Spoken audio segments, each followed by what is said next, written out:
Soit.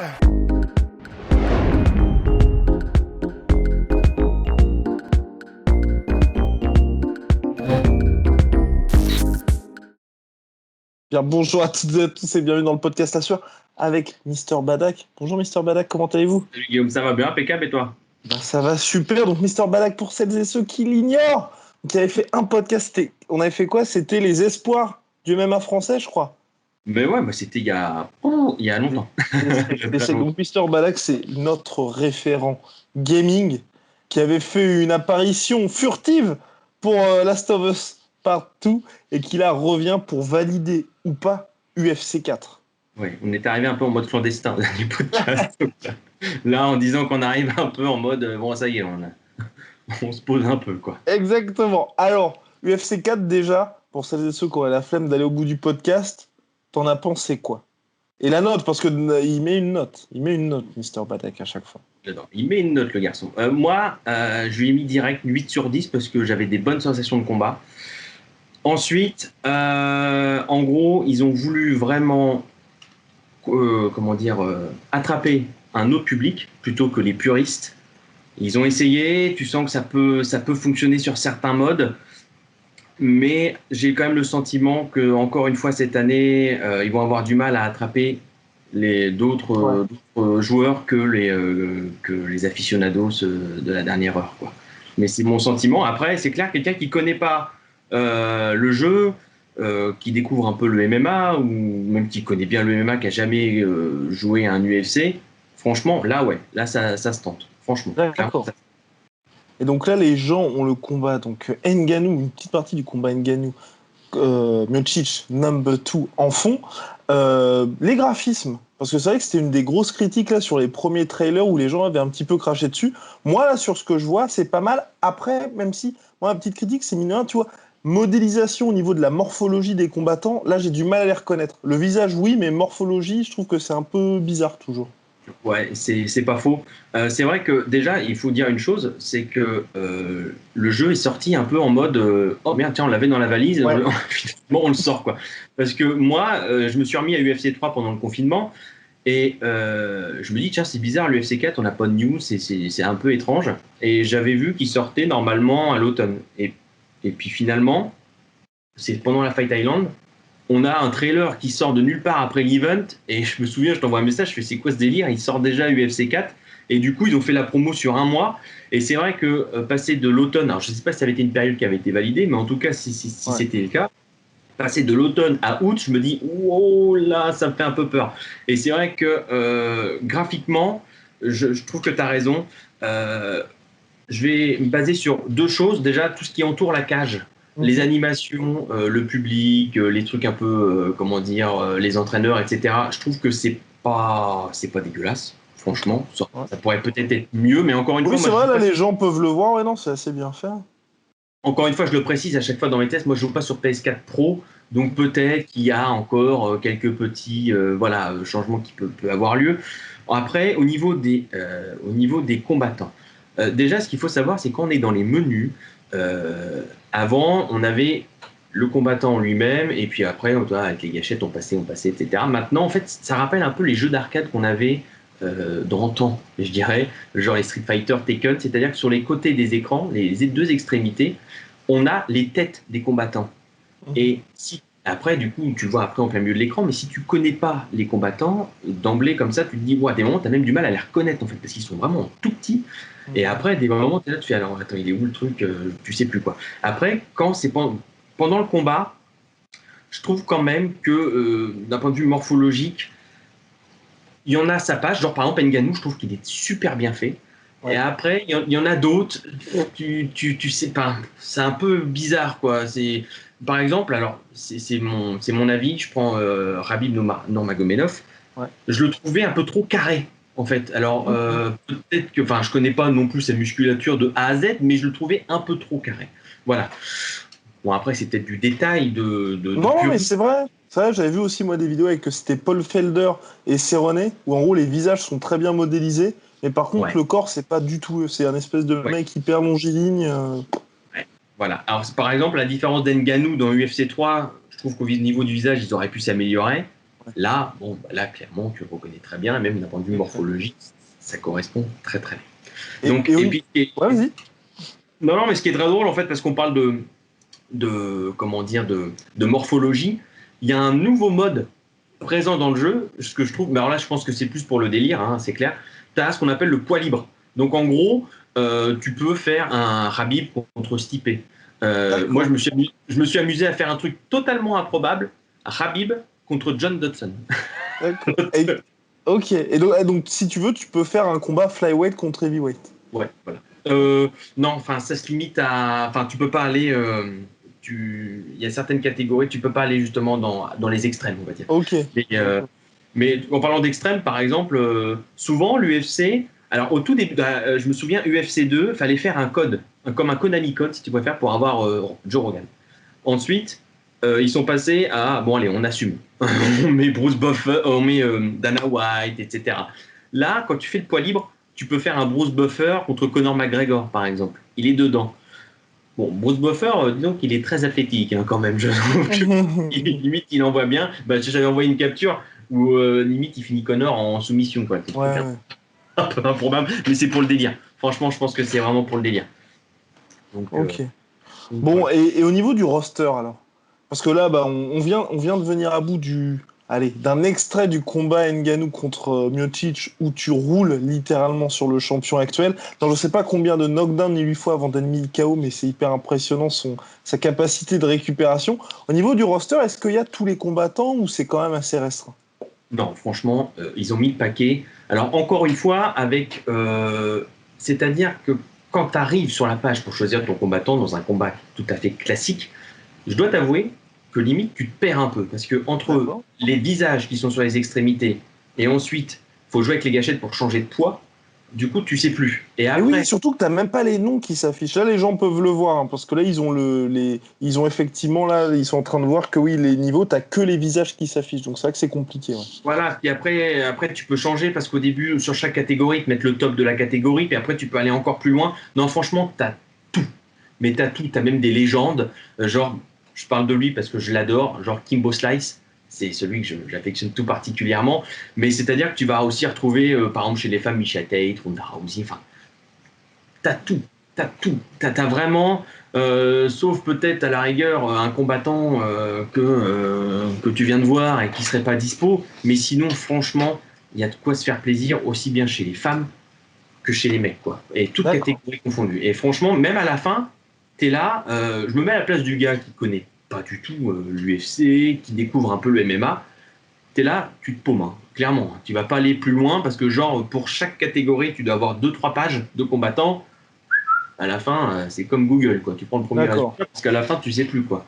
Donc, par contre, voilà, moi qui connais quand même un tout petit peu voilà, les combattants, les combattantes, tu t'amuses à voir qui y a et tout. C'est plutôt sympa. Non, Et, franchement, là-dessus, ils sont pas foutus de notre gueule. et le sol, comment ça se passe? Parce que c'est vrai que c'était le gros point noir du FC 3.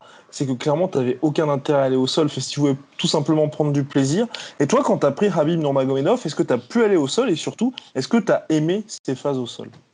Ouais, alors c'est vrai que tu as raison. De toute façon, dès le début, hein, dès qu'ils ont sorti l'UFC, quand tu te disais, bah alors, moi, la première chose que j'attends, c'est comment ils vont gérer le sol. Parce que c'est vrai que parce que c'est quand même eSport qui est derrière. Donc, tu dis, bon, les gars, comment dire, tu te dis, je pense qu'ils vont réussir à faire les choses correctement. Ouais. Moi, j'avais le souvenir du dernier Fight Night Champion qui était sorti en Oh. 2011. Ramener Fight Night. Mais oui, mais clairement, ramener Fight Night. Et j'ai bien l'impression que depuis qu'il y a UFC, je crois que dans tous les cas, c'est mort. Mais Ah oui, oui, d'ailleurs, Ah tiens, l'insider Mr. Badak. Pourquoi est-ce qu'il n'y a plus de Fight Night? J'avais entendu ça aussi, c'est parce qu'ils ont la licence UFC qu'ils peuvent ouais, plus faire la alors, boxe? le dernier article que j'avais lu en date, c'était Mhm. parce qu'il y a l'UFC, du coup, il n'y a plus de Fight Night de prévu. Ils sont Mais sérieux? le dernier date de 2011, donc ça fait faire 9 piges maintenant. Mais on est d'accord, quoi. C'est un peu, pour moi, c'est le Graal du jeu de combat. Donc, et là, clairement, le sol, je suis mi-figue, mi-raisin, comme diraient les vieux, quoi. C'est-à-dire qu'en gros, debout, tu prends ton pied. Alors, des moments, tu sors des kicks, tu sors des enchaînements. Tu te dis, un combattant normal, il n'y arriverait pas parce qu'il a plus de cardio au bout de 3 mouvements. Mais c'est un jeu vidéo, hein, donc on y va. Après, le sol, tu sens que d'ailleurs, eux-mêmes, les développeurs, ils ont fait une petite vidéo de présentation qui est sortie là, il n'y a pas longtemps. En gros, toutes les améliorations qu'on avait apportées. Donc déjà, on va reprendre la base. Ils ont amélioré tout ce qui était clinch. Parce qu'avant, c'est vrai que dans UFC 3, je trouvais que c'était un peu rectiligne. C'est-à-dire qu'en gros, voilà, tu collais le gars carrément. Tu le prenais comme ça. Après, il fallait passer en over-under. Après, tu pouvais passer au sol. Enfin, voilà, il fallait jouer avec toutes les options qu'il y avait sur l'écran, etc. Là, maintenant, c'est hyper fluide. C'est-à-dire qu'en fait, ton combattant, tu peux le prendre direct un peu genre par la tête, en fait, comme ça. Tu peux l'emmener un peu où tu veux. Bon, après, il va essayer Bien sûr. de se dégager. Mais tu peux lui foutre des coups de coude, des coups de poing. Et après, hop, tu fais comme une prise de judo, on va dire. Ok. Après, tu te mènes au sol. Après, tu sens qu'ils ont essayé de faire les choses un peu, comment dire, plus simples, on va dire maintenant. Sauf si j'ai mal vu dans les menus, mais en gros, tu as soit tu essayes de gérer en grand end pound, c'est-à-dire qu'en fait, si tu es pris, si c'est toi qui es au sol et le mec qui est au-dessus, tu peux essayer de te relever, essayer de bouger pour essayer de passer par derrière. Mais à chaque fois, en gros, moi, j'ai 3 options: se relever, ground and pound et soumission. Voilà, en gros. Après, j'avoue que c'est un peu didactique. C'est plutôt, voilà, pour ceux qui maîtrisent pas trop, c'est plutôt pas mal. Moi, je sais que le sol, j'adore dans UFC. J'avoue que quand tu te fais prendre au sol par un gars, surtout quand tu joues en ligne, qui maîtrise super bien le truc, tu te fais niquer en moins de 2. Mais quand c'est toi qui maîtrise un peu le truc, franchement, tu te fais plaisir. Après, moi, j'attendais surtout la phase soumission. Ouais. Parce que c'est vraiment là où c'est quand même pas simple. Le MMA, c'est quand même un sport qui est pluriel. Adapter tout ce qui est technique du sol, c'est pas simple. Et du coup, dans les autres UFC, il fallait jouer avec les joysticks. C'était un peu chaud, il fallait aller dans la même direction que le gars. Et puis à un moment donné, hop, tu avais une petite indication comme quoi il fallait bouger l'autre joystick pour changer de niveau. Bref, c'était pas simple, ça pouvait être compliqué, ça pouvait être hyper frustrant de louper à rien, mais ça se faisait bien. Là, ils ont tout rechangé, c'est-à-dire que, mais je trouve que c'est pas forcément en mieux. Et encore une fois, en fait, quand je joue, quand je fais mes tests, je me mets à la place du gars qui connaît pas. Et là, tu arrives, selon le type de soumission que tu fais, la manip est différente. Je m'explique. D'accord. Tu veux faire une soumission articulaire, tu vas devoir jouer avec les gâchettes. Donc en gros, il y a 2 barres. Tu as la tienne, tu as celle de ton adversaire. Et en gros, il faut que ta barre soit au-dessus de la barre de ton adversaire pour le dominer, en fait. Donc lui, bien évidemment, ça va faire un arrêt de cercle, il va essayer de se dégager. Et toi, voilà, tu vas essayer de te mettre. Donc tu me dis, ouais, et quoi d'autre? Le problème, c'est que si tu tentes une autre type de soumission, type étranglement, etc., la manip n'est pas la même. Maintenant, on joue avec les joysticks. Donc en fait, selon le type de soumission, c'est pas du tout la même façon de les gérer. Et c'est un peu compliqué parce que quand tu es dans le feu du match, tu arrives à engager une soumission. Moi, j'avoue que des moments, je sais plus trop comment je me positionne.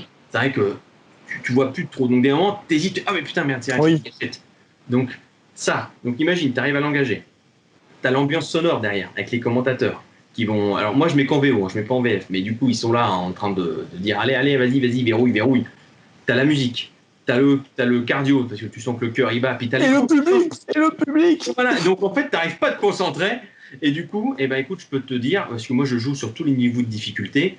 Je me dis à un moment donné, putain, j'arrive même pas à en verrouiller une seule. Et à un moment donné, tu te dis, c'est bizarre. J'ai même fait en facile. Franchement, j'ai galéré, quoi. Alors, je suis pas le meilleur joueur du monde, c'est clair, mais à un moment donné, tu te dis, c'est pas possible, quoi. Sans déconner. Parce que c'est vrai que c'est hyper facile aussi de se défaire d'une soumission, en fait. Parce que du coup, sauf si la barre de ton adversaire est plus grande que la tienne. Parce qu'à un moment donné, forcément, l'endurance, le cardio, il baisse. Donc, bien sûr, ça joue aussi. Hein. Il y a plein d'éléments à prendre en compte. Mais très sincèrement, depuis que je joue, je me suis jamais fait soumettre. Ah bah là, on est en train de voir la tentative de soumission dans le combat Nunez-Tate. Oui. Mais oui. Mais ça, c'est... Bah, en même temps, Tate, bon, elle se défend aussi, hein, quand même. Faut savoir, voilà, forcément, j'avais pas pris. J'aurais dû tenter avec un combattant qui était un peu nul au sol, enfin nul au sol entre guillemets quoi. Mais ouais, j'avoue, ouais, Nunez Tate, j'aime bien faire des combats comme ça. J'avoue, ça fait plaisir quoi. Et sinon pour le reste, alors parce qu'ils avaient énormément communiqué sur la partage, enfin énormément communiqué. C'est vrai que comme tu as dit, c'est arrivé un peu comme un cheveu sur la soupe cette UFC 4 où t'as pas trop eu le temps d'avoir du teasing, même par rapport à UFC 3. On a l'impression qu'ils s'en débarrassent plus qu'autre chose, mais dans les trailers en tout cas, on a eu le côté, les soumissions étaient revues, le clinch dont tu as parlé. Il parlait aussi effectivement de debout du fait de pouvoir beaucoup plus ressentir les impacts en fonction des coups pour avoir un système qui fait que toi, tu prends beaucoup plus de plaisir sur cette partie qui était déjà quand même vachement mise en avant. Ouais, c'est-à-dire que le corps marque très. Enfin, je trouvais que vu que je fais pas mal de combats divers et variés, tu as quand même des combattants qui marquent plus que d'autres. Et là, tu le sens par exemple quand tu fais un combat contre Stipe Miocic, quand tu enchaînes les crochets, jab, jab, crochet, tu sens qu'il peut vite il marque vite des arcades, etc. Il y en a qui marquent surtout parce que des moments, ce qui est hyper pervers, c'est les petits low kicks. Ça, souvent, ça marche pas mal. Et quand tu fais des body kicks, souvent, tu as la marque en fait au niveau des côtes.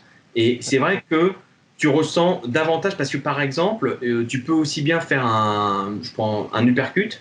Et là, non seulement ton adversaire, lui, l'écran va devenir rouge sang, Okay. parce que tu sens que lui, il est dans le mal, mais tu sens qu'aussi, au niveau de la vibration de la manette et au niveau des sensations de jeu, tu sens que tu lui as fait mal, en fait. Vraiment, Ouais. par rapport à... Ça, c'est plutôt pas mal. Et après, ils ont surtout joué sur les replays. Hein, à la fin du combat, j'avoue que le dernier en date que j'ai fait, là, tout à l'heure, c'était... je crois que je me suis refait un petit Cormier contre Miocic. Et le petit uppercut de Cormier sur Miocic, tu sens que le replay à la fin, en fait, tu as plusieurs angles et tu vois Ah oui. la peau qui bouge. Bon, pendant le combat, franchement, à moins que si tu changes la caméra, etc., Ouais, ouais. tu vois pas, c'est plus des effets de style hein, quand même sur la fin où tu vois ça. Mais c'est vrai que tu peux aussi bien te faire mettre KO. Ça a failli m'arriver tout à l'heure, tiens. Euh, quand, quand le gars il te porte, enfin en gros je sais plus comment ça s'appelle. En gros il te porte et puis il essaye de te foutre par terre, mais tu sais Ouais, en un gros slam, ouais. voilà le slam voilà. Limite il peut te foutre KO en fait parce que t'es dans le mal direct et si tu te protèges pas etc tu peux et je pense que tu peux même si ton endurance est très basse je pense qu'il peut même te mettre KO avec ça. Donc ce qu'on n'avait pas avant quand même. Donc j'avoue qu'à ce niveau-là il y a du progrès et c'est quand même plutôt bien Ouais. vu. Faut dire ce C'est qu'il y a. clair. Et il y a aussi ces fameux modes de jeu chers à Jorge Masvidal et Kimbo Slice et Israël Adesanya, qui sont, est-ce que là, ça relève plus, on va dire, du bonus pour le mode backyard et puis l'autre un petit peu plus, on va dire, ancestral, ou au contraire, ils ont vraiment développé quelque chose autour de ça hier?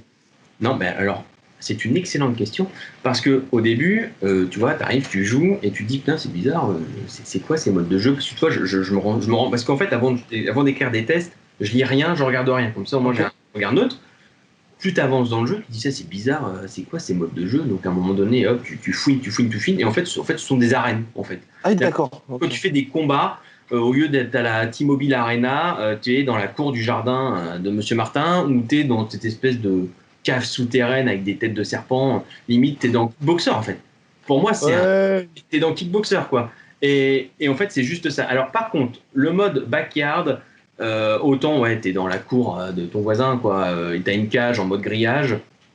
L'arbitre, c'est un gars du quartier, quoi. Voilà.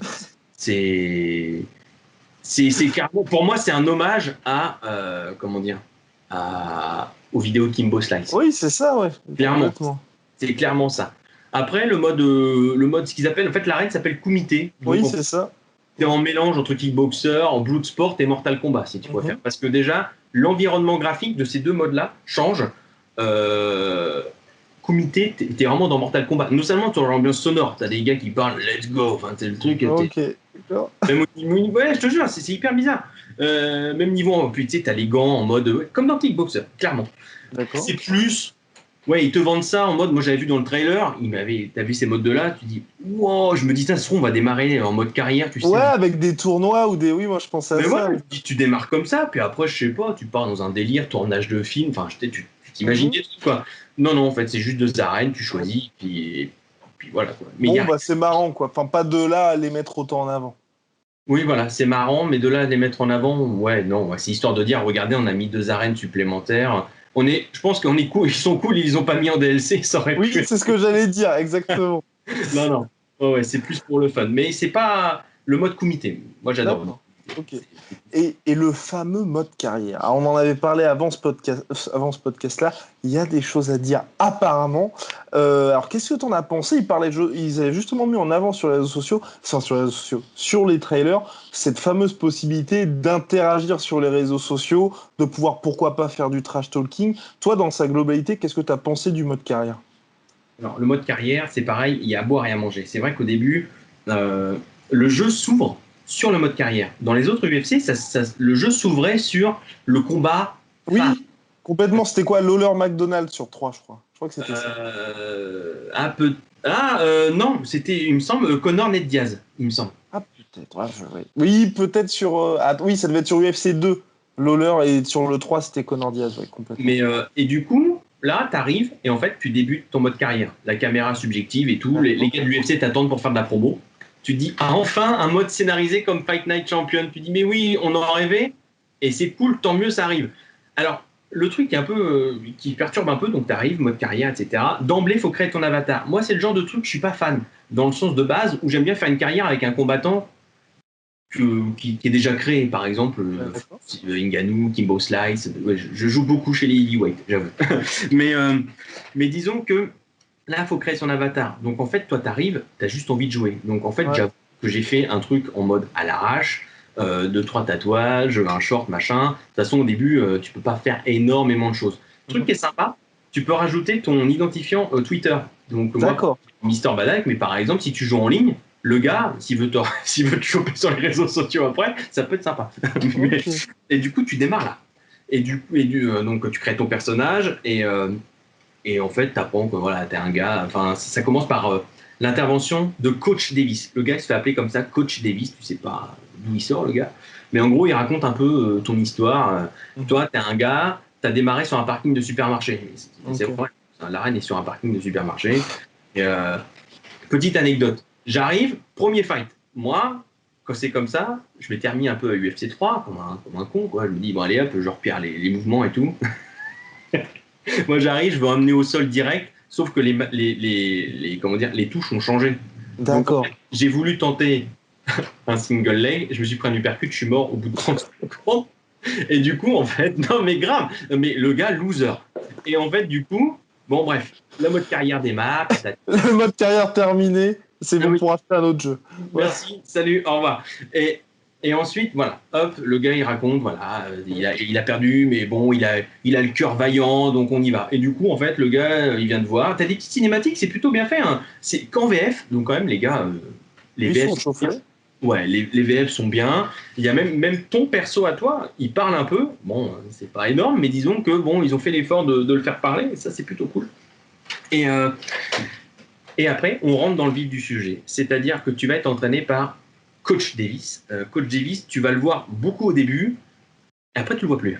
Parce qu'en fait, au début, mais Coach Davis, tu le vois beaucoup, parce qu'en gros, c'est lui qui te met le pied à l'étrier. Quoi. Tu vas faire beaucoup de combats amateurs, et du coup, et jusqu'à un moment donné où tu vas pouvoir intégrer d'autres organisations. Ouais. Ça, j'y viendrai un peu plus tard.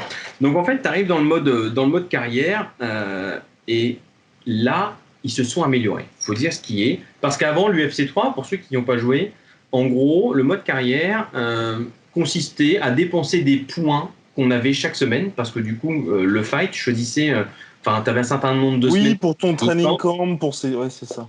Voilà. Et tu avais des points à dépenser. Donc, en fait, tu avais, je raconte des conneries, hein, saut à la corde, sac, lutte, mais tu participais pas aux entraînements, comme tu pouvais le faire dans le 2, par exemple. Donc, en gros, ça revenait juste à dépenser des points pour la promo du combat, pour l'entraînement, et c'est tout, en fait. Du coup, c'était pas très encourageant. Il y avait l'aspect réseaux sociaux, mais tu pouvais pas interagir, donc du coup, tu vois pas trop l'intérêt. Et au final, c'était même un peu redondant, quoi. C'est-à-dire que tu prenais un peu de tout et n'importe quoi. Du moment que ta barre d'évolution du perso allait augmenter, tu te disais, bon, bah, allez, merci, au revoir. Ouais. C'était tout, quoi. Là, enfin, on reparticipe aux entraînements. C'est-à-dire qu'on a toujours ce système de points, une centaine de points par semaine. Donc, bien sûr, il faut faire monter la hype. Donc, bien sûr, ça va de poster sur les réseaux sociaux à faire des séances photos, dédicaces, machin. Enfin, voilà, c'est un petit peu... Il n'y a pas grand intérêt, on va dire, en soi. Ensuite, ce qui est pas mal, c'est qu'ils ont. Alors, par contre, le nom, la catégorie, j'ai pas compris. Ça s'appelle Regarder la vidéo. Bon, alors, superbe. en gros, si tu préfères, t'achètes comme des astuces sur l'adversaire que tu vas avoir. Par exemple, c'est hyper utile quand tu es dans le bas du classement et que tu affrontes des gars, tu sais pas qui c'est. S'ils sont plus kickboxing, boxe, ça te donne des indications. Ça, c'est plutôt pas mal. Après, quand tu commences à être dans le haut du tableau, que tu tapes Ngannou, tu sais très bien, tu connais un peu le gars, ça n'a plus vraiment d'intérêt. Et ensuite, tu peux faire des sparring. Tu en as 5 catégories différentes: boxe, muay thai, JJB, lutte et le sac. Donc ça, c'est plutôt pas mal. Et il y a un mode qui est quand même plutôt pas mal aussi. C'est le mode streaming sparring. En fait, ça te sert à faire monter la règle d'un combat, sauf qu'en fait, le sparring, il est filmé. Et j'avoue que c'est plutôt pas mal, surtout quand tu mets KO ton sparring, parce que ça arrive souvent, en fait.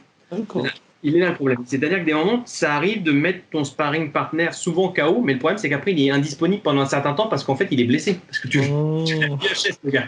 Donc, en gros, bon. Alors, tu as ces points à dépenser. Et en plus, plus tu montes, plus tu fais de combat, plus tu fais d'entraînement, et plus tu gagnes des points de compétence parce que tu vas t'améliorer.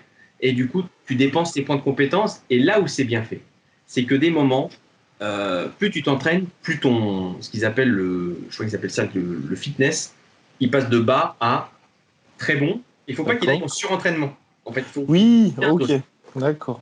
Et du coup, il peut arriver que, par exemple, tu te dis, bah allez hop, je prends ça en short notice, quoi. Je fais une semaine pour un combat, mais du coup, en fait, tu vas perdre des compétences que tu vas devoir racheter après. Enfin, là-dessus, c'est très bien fait. Et du coup, comme je disais tout à l'heure, en gros, tu démarres vraiment en bas de l'échelle, en mode combat amateur. Et en fait, à un moment donné, gros nul. J'arrive, on me propose parce qu'au bout de 3 combats, on te propose, il y a Dana White qui vient te voir. Les Contender Series. Voilà, t'arrives et tout. Bon, tu gagnes ou tu perds un peu. Mais si tu gagnes, en gros, t'arrives, on te propose un autre combat, limite, pas mal. Et en gros, tu intègres directement l'UFC. Mais normalement, en fait, tu peux aussi intégrer la WFA. En fait, c'est pas directement l'UFC. En fait, tu as le choix. Soit tu intègres directement l'UFC, comme moi, comme un gros nul, en disant oui, en disant oui en appuyant directement sur l'option. Et auquel cas, tu vas démarrer, mais alors au plus bas. Donc, c'est-à-dire qu'il va te falloir au moins 5-6 combats avant d'arriver peut-être à taper le haut du panier. Soit tu évolues au sein de la WFA. En tout cas, du coup, à ce niveau-là, c'est pas mal. Parce que même si tu perds, à un moment donné, en gros, c'est comme tout. L'UFC, à un moment donné, va te dire salut, mais tu vas pouvoir réintégrer le WFA, essayer de regagner un petit peu en lettre de noblesse et hop, réintégrer l'UFC. Par contre, le seul truc là, où la limite je gueule, je comprends pas. Il y a un truc que je comprends pas, c'est au niveau des propositions de combat. Je te donne un exemple. Moi, j'ai créé un poids lourd. Donc, bien évidemment, je m'attendais à taper du Miocic, du Ngannou, etc. J'arrive, je tape une fois Ngannou en combat pour le titre. J'avais la ceinture, il combat contre moi pour avoir la ceinture. Sur le jeu démarre en 2020. Et souvent, tu as des annonces après chaque combat, des petits tweets, en fait, de ESPN MMA qui arrivent et qui te dit, machin a pris sa retraite. Ngannou prend sa retraite au bout de 5 ans de jeu. Et là, je suis quasiment en 2030. Je tape encore Overeem et Junior Dos Santos. Je comprends pas. En fait, les propositions de combat sont pas. En fait, alors, ce qui est pas mal, c'est que maintenant, tu peux les refuser, les combats. Tu peux refuser au début, tu peux en refuser 2. Puis après, dès que tu commences à être une bonne gagneuse, tu peux en refuser 3. Mais tu refuses. Et à un moment donné, tu te dis, mais attends, on m'avait promis à un moment donné, soit je suis fou ou j'ai pas compris, ou voilà. Normalement, j'avais compris qu'on pouvait un peu changer de catégorie. Dans UFC 3, tu pouvais arriver, nettoyer ta catégorie, on te propose un super fight. Bon, le truc, c'est qu'après, tu gagnais la ceinture, tu la perdais, peu importe, mais qu'après, tu pouvais pas la redéfendre. En fait. Tu restais toujours à défendre ta ceinture dans ta caté, tu pouvais pas changer. Là, j'avais cru comprendre qu'on pouvait justement faire pas mal de choses. Là, j'en suis à 23 fights dans le mode carrière. Je vois que t'as une petite réglette à un moment donné où tu peux voir le meilleur combattant de tous les temps, tu as des options à cocher en gros pour le devenir. Et en fait, tu as juste un combat à faire pour faire un super fight. On m'a rien proposé encore. Je sais pas, je continue, pourtant je fais que des fights en mode une semaine de training camp pour essayer d'aller speeder. Je n'ai encore rien vu. Parce que j'imagine que même si tu es en poids lourd, tu peux descendre en lourd léger. Enfin, je veux dire, je ne vois pas où est le problème, en fait. Et toujours rien. Et là, je me pose des questions. Est-ce que ça va être changé? C'est un problème au niveau de la mise à jour? Il y a quelque chose, j'en sais rien. C'est très bizarre. Donc en fait, ça devient hyper redondant. 23 fights, tu tapes que du Rothwell, Miocic, Curtis Blade. Curtis Blade, ça fait peut-être 4 fois que je combats contre lui. À un moment donné, ça fait beaucoup. On pourrait peut-être s'arrêter. Ouais. Et une dernière chose, l'aspect réseaux sociaux, on en parlait tout à l'heure. Alors, c'est-à-dire qu'au début, il disait, dans les vidéos de promo, vous allez pouvoir interagir. Ça, c'est le truc qui manquait. Parce que des moments, tu te prenais des scuds et puis tu te dis, si on peut répondre, c'est cool. En fait, tu peux répondre qu'à certains tweets, pas à tous. Genre des gars qui vont venir te chercher des noises, tu peux soit leur répondre en mode oui, t'as raison, ou alors commencer à faire du trash talk. Là, c'est pas mal parce que du coup, tu peux créer une rivalité et ensuite tu fais le combat, ça fait un peu de hype, voilà quoi, c'est plutôt pas mal. Mais tu peux répondre qu'à certains tweets. Moi, depuis 23 fights que je fais dans mon mode carrière, j'en suis à 4 réponses de tweets. Donc 3 combattants et un de John Anik. C'est quand même pas... John Anik, c'est où tu veux, quand tu veux. Mais bon, voilà. Donc oui, finalement, c'est pas grand-chose. Le mode carrière est bien, il y a eu des améliorations. Enfin, on peut participer aux entraînements. Mais à la fin, par contre, je prends le gars qui découvre le mode carrière, à un moment donné, il va arrêter. Quoi. C'est ça. Au bout de 23 fights, limite, il te dit, bon allez, je me fais du mode online. Parce que, voilà, quoi, ça commence à être un peu redondant. Quoi. Par contre, ce qui est pas mal, c'est que l'avatar que tu as créé pour le mode carrière, tu vas pouvoir t'en servir après, quand même, bien évidemment. Ça, c'est bien ça. Il ne faut pas oublier une chose, c'est que c'était pareil aussi avant, mais là, vu que c'est vraiment toi qui es mis en avant dans le jeu, c'est vraiment ton avatar. Parce qu'il ne faut pas oublier une chose, c'est que, en fait, cette année, ils ont enlevé le mode Ultimate Team, en fait. Au début, moi, j'ai lancé le jeu, je me suis dit, c'est bizarre, il manque des menus et tout, je me suis rencardé, et puis en fait, non, ils ont publié une lettre et tout, du directeur créatif du jeu, en mode, voilà, on l'avait mis depuis UFC 2, on se rend compte que ça marche pas trop, du coup, on sent que, oui, ils avaient tenté, je prends des gros raccourcis, mais en fait, ils avaient voulu faire un peu... la FIFA, ouais. Voilà, tu sens que ça marche pas du tout, ils l'ont enlevé. Mais le problème, c'est qu'en fait, il n'y a rien qui vient compenser, quoi. Si ce n'est les 2 arènes supplémentaires, un mode carrière un peu plus gros, le mode online, tu peux faire des combats éclairs, des championnats, ok, ça n'a pas bougé. Le mode offline, tu peux créer des tournois, voilà, où tu peux faire avec tes potes et tout. Mais voilà, je t'ai résumé le jeu, en fait. Donc, en gros... T'as l'impression d'avoir une grosse update, en fait, quelque part. Ouais, tu prends du plaisir. Mais après, tu peux te dire d'un côté, putain, en fait, les gars, vous avez juste mis des petites couleurs. Enfin, c'est grossier ce que je dis, c'est pas cool, mais ouais, c'est vrai que tu peux te dire, vraiment, en fait, limite, vous avez fait un gros patch, quoi. Et d'ailleurs, même au niveau marketing, mais ça, après, c'est mon avis, autant avant, ils mettaient 2 combattants, voire un seul pour le dernier UFC, je crois que c'était Connor en cover. C'est ça. Mine de rien, tu mets Connor en cover, le gars qui connaît un tout petit peu, mais mine de rien, il dit putain, mais en fait, c'est l'Irlandais. Là, tu mets Masvidal et Israël Oudassa. Là, le gars dit attends, c'est qui? Enfin, sans être méchant, le gars qui connaît pas, il dit tiens, en fait, c'est qui? Enfin, voilà, même si la jaquette, elle est classe, je trouve. Ouais, non, ils auraient pu. Moi, j'étais surpris qu'ils mettent pas Habib, tu vois. Mais c'est ce que je me disais hier. Je me disais hier, franchement, pourquoi ils ont pas mis Habib Nurmagomedov? Sérieux, enfin, je veux dire, c'est. J'ai pas compris. Alors après, il y a eu la Fight Island, etc. Bon, il y a toujours ce truc-là. Enfin, mais je trouve quand même que si tu veux attirer du public, il faut mettre des têtes que les gens ils connaissent, quoi. Tu mets Masvidal et Israël, ok, il n'y a pas de souci. Moi, j'étais content de les voir en cover. Oui, c'est pareil, exactement. Cool pour eux, c'est top. Mais après, bon, voilà, quoi. Ouais, un peu léger. Et qu'au niveau combattant français, donc on a que Francis Ngannou, enfin franco-camerounais, il n'y a pas de Cyril Gane. Écoute, je ne l'ai pas vu. Je ne l'ai pas vu. C'est qui ne doit pas y être alors? Et franchement, tiens d'ailleurs, en fait, non, mais je vais surtout rechecker parce qu'il y a eu une mise à jour aujourd'hui 2.01 pour être précis.